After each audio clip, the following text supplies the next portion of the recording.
Welcome to The Last Word. He's Chris Popst. I'm David Jenkins, and Chris, SEMO Conference tournament time, which means we're going to get plenty of rain this weekend. It's time. It's all set in stone. Everything is ready to go, set in stone. Not so much. Not so much. Of course, obviously the weather will play a factor in that. We're supposed to get some pretty heavy downpours on Friday, if I'm not mistaken. I checked the weather. It said a 100% chance of rain on Friday evening with 1 to 2 inches of rain. So that ought to make things great for baseball. That's rain. That does not mix with baseball and tournaments. But we pretty much have the top seeds pretty much. The bottom still has maybe just a little bit to work out, but still we know the top seeds as far as that goes. Papa Bluff is the outright SEMO Conference champion for the regular season after Sykeston defeated Notre Dame 5-4 on Tuesday.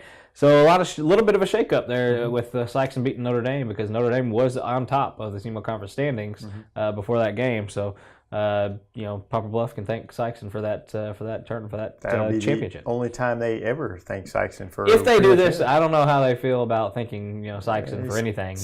Still probably don't like them. No, probably. They probably don't. Well, we could have finished second. Yeah, fine. Yeah, rather than you help us to a first right. place finish. Yeah, but whatever. I think Sykeston would feel that way. I don't know. There's been some history as far as them rivalries go. So who knows? It's SEMO Conference. So. A lot of rivalries in SEMO Conference. I mean, it's what makes the tournament fun. There's a lot of, and there's some good teams. You got like I said, Poplar Bluff won. Jackson, Notre Dame, Sykeston. They're all three have the same record. Before this, this is before this seeding, so we don't know exactly who's going to be 2, 3, or 4. We do know all three will host first round games along with Poplar Bluff. We don't know who they're going to be playing.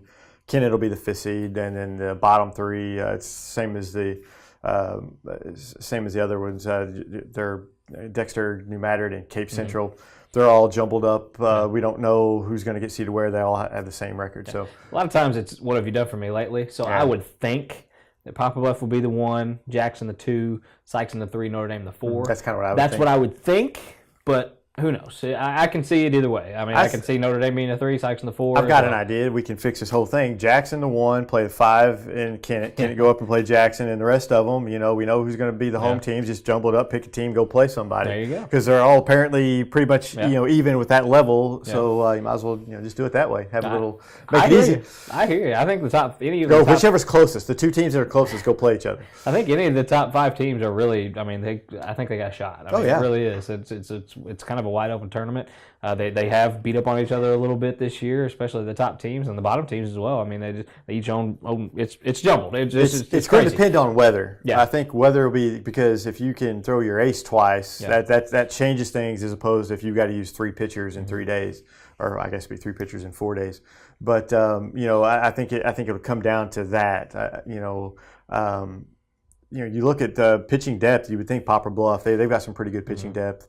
They really start out with a tough schedule early, and that's really kind of got them ready for this. And Notre Dame, Sykes, and Jackson, they all, and Kennett too. They all are have a chance to win. I think Kennett probably would benefit more from rain, because I think their pitching depth isn't quite what the rest of them are. But like I said, any of those teams could win it, and it wouldn't shock me to see a Dexter or even a New Madrid knock a team off in that first round. I don't think they have what it takes to go the whole way, but they could get a win.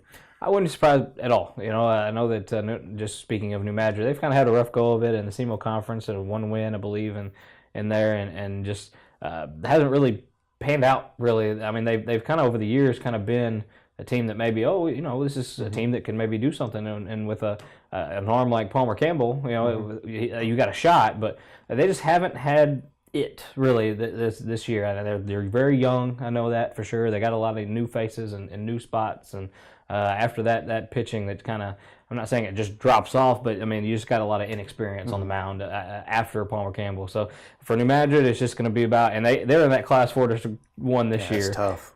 Just, I don't know what happened, what kind of hat they were drawing out of, but there's no way they should be in a Class 4 District 1. No, that was a huge mistake. No way they should be Class 4 District 1. To me, that's an absolute joke that they're in the Class 4. I know there's numbers, things that happened, and certain things were turned in, but no, they have no business being in a Class 4 District 1, and Palmer Campbell can go out there and get you a win. Yeah. He's got the type of arm that can go out there and dominate a team, and they can get a win that way. And they're going to mature and get better. They've shown that over the years. I think they won district a couple of years ago in Class 3 with a losing record, but then they just peak at the end of the year. They play that tough schedule there, so they're going to be ready. But it's not fair that they're in that district. That's a tough district too. A district that, assuming Sykeston doesn't play Notre Dame again, you would think that, or Kennett, you would think that Sykeston would get that top seed in that district. I mean, with the win over Notre Dame, and they got to win over Kennett, they got to win over Dexter, they got to win over New Madrid. So they're your front runners in that district, and I'll be the first to say it. I didn't expect that going into the year, and I know they had a lot of upperclassmen coming back.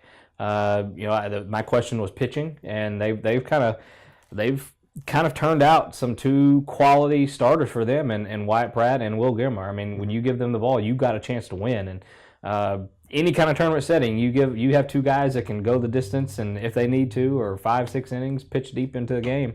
That's plus. I mean, that's choice, and those guys have stepped up, and to their credit, that's good for them. The key for them is to get that 1 seed. The key, you get that 1 seed, and you kind of have a little bit of easier road than if you have that 2-3, because that 2-3, you're going to have to play a pretty good quality team that first round, you would think. So you're going to have to use an ace. You got to go second. That semifinal is going to be tough, and then just get the championship, and then maybe you might be on your 3rd starter, where you could probably not go without your main 2 guys in that first round if you're that top seed. So that's a huge thing for district baseball tournaments. Like you said, unless they meet up with Notre Dame, New Madrid, Dexter, or Kennett again in the SEMO Conference and lose. They pretty much solidified that top seed if it stays that way for now. But a lot can happen between now and then. But if you don't, they do a lot of it is head to head. And if you have all your head to head out of the way, and then that's kind of the way it will fall. And Perryville's still out there. They're a quality team. I'd put them kind of up in the Notre Dame Sykeston area as far as the quality of teams go. Sykeston doesn't have them on their schedule, so they don't have to worry about that one. But that one's the Class 4 District 1 seems to always be tough. You add Sykeston to the mix and New Madrid as well. Who knows? And I know districts is a while away, but this is time you got to start thinking about it. They're just like 3 weeks away, really. I mean, it's really not too far away. It's right around the corner. We have a lot of interesting districts coming up. You've got the Orion, Bell City. We've mentioned that before on the show. That's one that's just very intriguing to a lot of people. That's a state championship caliber game. That's going to be probably your district championship game. That's going to be fun too. So districts are just right around the corner, and I think teams are kind of wanting this weather to get out of here so they can get some games in and iron some things out before districts. It's played a little bit of a factor here early. I know it always does. It always is. Weather is just, it's awful from the start of the baseball season, but about now is when it kind of, SEMO Conference Tournament and on, it's kind of when it kind of clears up a little bit and you kind of get some bright sunshine days. The good thing you have, though, is you have Kappa Hall now is all turf, and you have Poplar Bluff that is all turf. So you have some options there where you can play if it's rained a little bit, and where other used to be if you got 2 inches of rain, we can't play. Well, now you can play.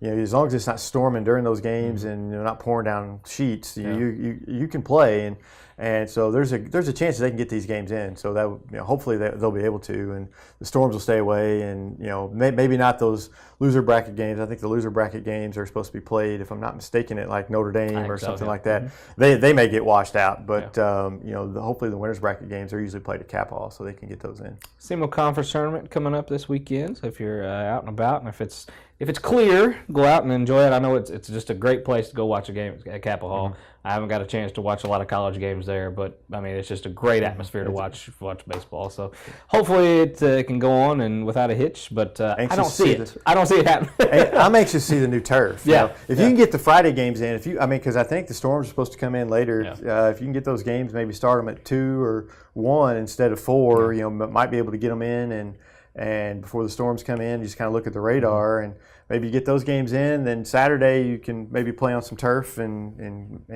get your games in. We'll see. It'd be nice because every year those things are, and then that wreaks havoc on the next week because they just have to play those games. Well, we got a Wednesday here, let's play it here. Thursday here, and you never know who's playing when, where, how, and it's hard to follow. I think they played the last year's championship at Poplar Bluff between Notre Dame and Poplar Bluff, if I'm not mistaken.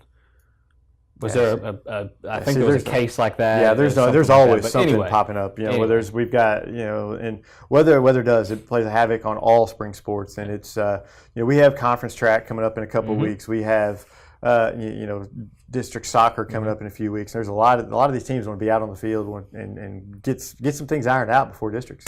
Speaking of track, we had a local trackster and a little school record holder at Sykeston, Antravia Green. She recently signed with Southeast Missouri State University, staying close to home and running track at SEMO. Very good track program. You can't. Very good track program. They've kind of. I don't know why. I mean, track is track. I mean, it doesn't have a lot of following, I guess. But man, I mean, you're right. I mean, they're constantly in the runnings for their conference and everything like that. So it's just, I think it's great for her. She's proven she can definitely run on that stage, and she's like I said, school record holder in the 100 at Sykeston. So she can fly. So I think that's a good fit for her. Yeah, there's a lot of good track athletes around here. You look at Charleston. You don't hear much about Charleston track and stuff, but they've got some really good track. People out on the track team. There's a lot of Malden's usually pretty good. They have some Benford, I believe is her name. She's Bride Benford. I believe she can fly. She can fly. She can fly. She can fly. She might fly too. I don't know if she can fly, but she might be able to. But she can fly. I'd like to be able to know. I'd be a taste tester if she.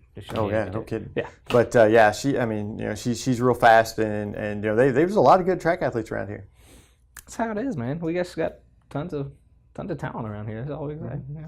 Anyway, that's it. That's all we got. It's a short show. Baseball, and hoping that rain stays away to get it in. So that's it. You're dodging the rain. So we'll see you guys in a couple weeks on The Last Word. Please keep watching.